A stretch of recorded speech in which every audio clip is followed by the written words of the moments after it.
অস্ট্রিয়ার বিপক্ষে ২-০ গোলে জিতে বিশ্বকাপের নকআউট পর্বে উঠল আর্জেন্টিনা।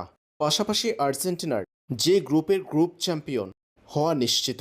এদিকে গ্রুপ চ্যাম্পিয়ন হয়ে আর্জেন্টিনার রাউন্ড অফ 32-তে উঠলে সেখানে আর্জেন্টিনা প্রতিপক্ষ হিসাবে পাবে স্পেন কিংবা উরুগুয়েকে। বর্তমানে এইচ গ্রুপের দ্বিতীয় দল উরুগুয়ে, আর স্পেন আছে শীর্ষে। এইচ গ্রুপের শেষ ম্যাচে স্পেনকে উরুগুয়ে হারিয়ে দিলে শেষ ৩২-এ আর্জেন্টিনা মুখোমুখি হবে স্পেনের।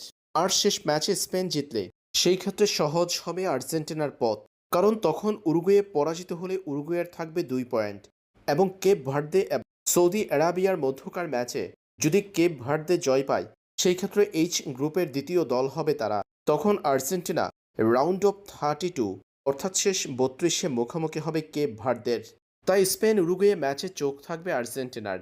সেই ম্যাচে স্পেন হারলে বিপদ বাড়বে আর্জেন্টিনার, আর স্পেন জিতলে শেষ ৩২-এ সহজ প্রতিপক্ষ পাবে আর্জেন্টিনা। আর্জেন্টিনার তখন প্রতিপক্ষ হতে পারে উরুগুয়ে, কেপ ভার্দে কিংবা সৌদি আরাবিয়ার একটি।